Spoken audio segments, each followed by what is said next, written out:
پہلے میں یار ایک منٹ بھائی ہو گیا نا جو بھی ایسے ہی ہے میں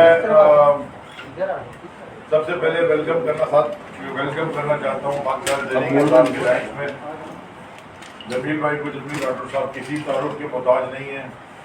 میرے خیال میں پاکستان کی سب سے بڑی تراوی کا اجتماع جو ایکسپو سینٹر میں ہوتا ہے جمیل بھائی اس کو لیڈ کرتے ہیں. جمیل بھائی ڈاکٹر بھی ہیں, حافظ قرآن بھی ہیں, ماشاءاللہ قدرت میں بھی پوری دنیا میں ان کا نام ہے, اور سارے مکتبہ فکر میں اکراس دا بورڈ جمیل بھائی کی بڑی ایک رسپیکٹ ہے. اور میں آپ کو ویلکم کرتا ہوں on behalf of governor Sindh, on behalf of Imran Khan صاحب چیئرمین, اور آن بہاف آف پوری پی ٹی ایکس گورنر سے. نہیں وہ ابھی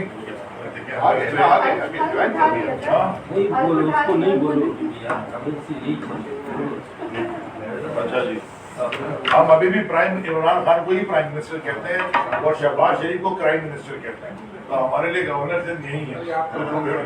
ٹھیک ہے جی, میں 2-3-4 باتیں جلدی تھی. ایک تو آپ کو پتا ہے کہ الیکشن کمیشن نے ایک اور عباس بھائی یہ ایم کیو ایم سے الیکشن لڑ رہے تھے ابھی لوکل باڈیز کا, UC7 نارتھ ناظم آباد کا چیئرمین کا, انہوں نے بھی اپنے آپ کو ریٹائر کیا ہے الیکشن سے اور انہوں نے بھی طریقے صاحب میں شمولیت کر دی ہے. تو یہ روز جو ماشاءاللہ یہ روز جو ہماری طرف جوائننگ ہو رہی ہے, پرسوں بھی آپ کو پتا ہے شاہب امام صاحب, علامہ رضوان بیگ صاحب, ان کو بھی ہم ویلکم کرتے ہیں. تو انشاءاللہ سب مل کے جو اثر خواب تھا جناح صاحب کا پاکستان کے لیے, یہ ساری فورسز اب تحریک انصاف میں شمولیت کر رہی ہیں. عمران خان صاحب کے ویژن اور عمران خان صاحب کی حقیقی آزادی کی جو جنگ ہے اس میں یہ سب شانہ بشانہ خان صاحب کے ساتھ کھڑی ہوں گی, اور انشاءاللہ جنگ تو اب ہم جیت ہی گئے, اب رزلٹ کا انتظار ہے. کیونکہ اس وقت پاکستان میں ایک طرف عمران خان ہے, باقی طرف ساری ایول فورسز ہیں. ایول یعنی کہ نواز شریف, شہباز شریف, زرداری اور یہ باقی جتنے بھی ہیں, اور فضل الرحمان, یہ سارے یہ ایول فورسز ہیں. مجھے تو یہ عجیب سا لگتا ہے کہ کچھ ہمارے ساتھی دوست ٹی وی کے اوپر بیٹھ کے, کل ایک میں پروگرام پڑھا کہ جی وہ ریوائول ہو رہی ہے, اور انہوں نے پوچھا کہ جی گورنر صاحب جو نئے لگے ہیں اس سے سب سے زیادہ فائدہ کس کا ہوگا. میں نے کہا جی الحمدللہ ہمارا. اگر یہی لگانے ہیں اپنے ایسے لوگ چن کے ایسے لوگ لگانے جنبیش بھائی, تو ہمارا ہی فائدہ جو, اور خان صاحب کا پیغام اور پکا ہو رہا ہے, جو ان کی پوزیشن ہے وہ اور کلیئر ہو رہی ہے کہ جی ایک طرف یہ ہے اور ایک طرف ہم ہیں. جی کل الیکشن کمیشن نے دوبارہ ایک اور یو ٹرن مارا. الیکشن کمیشن اس وقت جو ہے نا وہ راؤنڈ اباؤٹ میں گھوم رہا ہے, اور وہ راؤنڈ اباؤٹ میں یوزلی 4 راستے ہوتے ہیں, تو ان کے تو کوئی 8-9 راستے ہیں. ہر ہفتے یہ کہتے ہیں ڈیلے, ہر ہفتے کہتے ہیں ہو رہا ہے نہیں ہو رہا, ہو رہا ہے نہیں ہو رہا. ہم تیار بیٹھے ہیں کب سے. ہم تو محمود مولوی صاحب کا جب الیکشن ہوا تھا اس کے اگلے ہفتے کرانا تھا لوکل باڈی کا, ہم اس وقت سے تیار تھے. اس کے بعد پھر ڈیلے ہو گیا, پھر سپٹمبر میں ان سیٹوں کا ہونا تھا جو یہ بائی الیکشن.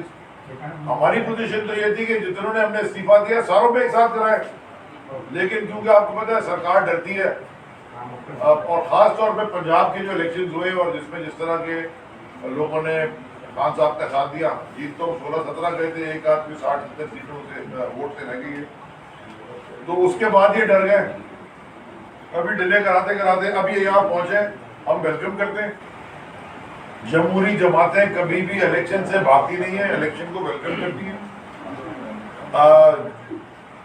جمہوریت میں الیکشن ہوتا ہے, الیکشن میں شاید جمہوریت میں نہ, لیکن جمہوریت کا الیکشن ایک حصہ ہے. تو خان صاحب کا دورہ ہے کراچی کا انشاءاللہ 14 اکتوبر کو, یعنی کہ جمعے کو, یعنی کہ پرسوں, اور ایک عظیم الشان جلسہ منعقد ہوگا. دونوں کیونکہ کانسٹیٹیوئنسیز دونوں بازو ہیں, تو وہاں پہ ایک عظیم الشان جلسہ آرگنائز کیا جائے گا, اور دونوں کانسٹیٹیوئنسیز کی ایک کامن پوزیشن لے کے. تو آج ہماری ٹیمز وہاں گئی بھی ہیں, اور شام کو ہم بتا دیں گے ایگزیکٹ جلسے کی لوکیشن بھی. ہم نے پرمیشن وغیرہ سب کے ساتھ اپلائی کی ہوئی ہے, تو ہم جیسے ہی ہمارے پاس جو فائنل کنفرمیشن آ جائے گی ہم شام کو پھر آپ کو دوبارہ شاید احمد نے پریس کانفرنس کر کے جلسہ گاہ سے ہم آپ کو بتا دیں گے ہم یہاں جلسہ کریں گے. میں تیسری جو بات کرنا چاہتا ہوں وہ کل ایک وزیر ہیں, وہ اللہ کی شان ہے, وہ وزیر ہیں صوبہ سندھ کے, انہوں نے فرمایا کہ جی کراچی کے جو حالات ہیں وہ کراچی والوں کی وجہ سے خراب ہوئے ہیں. یہ ٹی وی میں فرمایا, انہوں نے پریس کانفرنس کرتے ہوئے فرمایا. اس کے اوپر آپ مزید اگر مجھ سے کامنٹ چاہتے ہیں تو میں ضرور, لیکن اس کا میرے خیال میں جواب یہ جو سنڈے کو الیکشن ہے وہ کراچی کی عوام ان کو اچھی طرح دے گی, ملیر میں بھی اور کرنگی میں بھی, کہ کراچی کو خراب کس نے کیا. سارا پیسہ کراچی سے اکٹھا کرتے ہو, سارا ریونیو سندھ حکومت کراچی سے اکٹھا کرتے ہو, سیلاب تم سے مینج نہیں ہوتا, پانی تم سے نکالا نہیں جاتا, ایڈ تم سے دی نہیں جاتی, ہسپتال تم سے ٹھیک نہیں ہوئے, تعلیم کا نظام تم نے تباہ کر دیا, پولیس کی تباہی ہے, اسٹریٹ کرائم اوپر جا رہے ہیں, کووڈ کی ٹیکے تم سے لگے نہیں, وہ بھی 3 ارب پتہ نہیں کتنے ارب کے تھے بلال, 3 ارب ڈالر کے وہ تحریک انصاف کی حکومت عمران خان صاحب پرائم منسٹر, وہ بھی ہم نے دیے. یعنی کہ تم سے ہوا کیا, تم نے حکومت میں رہنے کا کچھ بھی نہیں کیا, اپنے حلقے میں منشیات فروشی نہیں روک سکے. تم NAPS 104 میں جو NA 244 کی نیچے ہے جس میں آپ وزیر ہیں, اپنے حلقے کے اندر منشیات فروشی نہیں روک سکے. اور آگے کچرا تم سے اٹھتا نہیں, انفراسٹرکچر کراچی کا بنتا نہیں, نالے صاف کرتی تھی فیڈرل گورنمنٹ, دیواریں بنا رہی ہے نالوں پہ انکروچمنٹ فیڈرل گورنمنٹ, روڈ ٹھیک کر رہی ہے فیڈرل گورنمنٹ, KCR بنا رہی ہے فیڈرل گورنمنٹ, لال لائن ریڈ لائن بنائی فیڈرل گورنمنٹ, یہ جو آپ کا K4 کا منصوبہ ہے فیڈرل گورنمنٹ, لیکن قصور کراچی والوں کا. ووٹ تمہیں کراچی والے دیتے نہیں, شاید یہ قصور ہے کراچی والوں کا. یاد رکھا کراچی تم اب تو جو 4 ووٹ پڑے تھے نا تمہیں, میرے خیال میں وہ 4 بھی نہیں پڑنے والے. کراچی والوں کا قصور ہے, کچھ شرم ہوتی ہے, عقل کی بات تو کرو. حکومت میں بیٹھے ہو 15 سال سے اور یہ احمقانہ حرکتیں. گورنر صاحب کو دینے سے پہلے میں ایک چیز کے اوپر بات کرنا چاہتا ہوں. یہ جو FIA کو استعمال کر رہے ہیں سرکار, اسے کہتے ہیں اسٹیٹ اسپانسرڈ ٹیررزم. فیشزم کی یہ نشانی ہے کہ آپ ادارے اسٹیٹ کے لے کے سارے اپنے قانون, تم نے سارے اپنے کرمنل ایکٹس.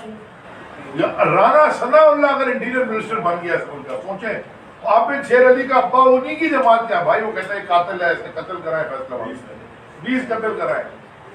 یہ وہ اگر خود بن کے اور FIA اس کے اندر آ گئی, پھر دوبارہ بولے گے. اور اب کیا انہوں نے جی, یہ ایک FIR کاٹی ہے جس کے اندر انہوں نے پہلا نام پھر خان صاحب کا لکھ دیا ہے, پھر اظہر طارق صاحب کا بھی ہے, سیف اللہ نیازی صاحب کا بھی ہے, یونس علی کرنل یونس رضا ہمارے ان کا بھی ہے, عامر کیانی بھائی کا بھی ہے, اور طارق شیخ صاحب کا بھی ہے, اور طارق شفیع صاحب ان کی ریل ہو گئی, اس دن ان کے گھر پہ چھاپے مار رہے ہیں.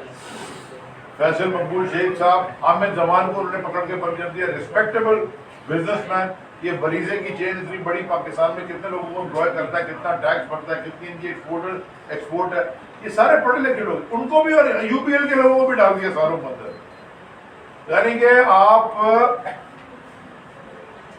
اتنی زیادہ ریاستی دہشت گردی پہ آگے دہشت پھیلا رہے ہیں نا لوگوں کو اسٹیٹ کے اور آرگنز استعمال کر کے, اور آپ اپنا آج تک حساب نہیں دے سکے ایون فیلڈ کا, اور شکوے کر رہے ہیں بیٹھ کے نواز شریف, جس کا جواب میں چاہتا ہوں گورنر صاحب آپ نے بڑی شکوہ شکایت کرنے کی میرے ساتھ یہ ہو گیا. اچھا جی, بسم اللہ الرحمن الرحیم.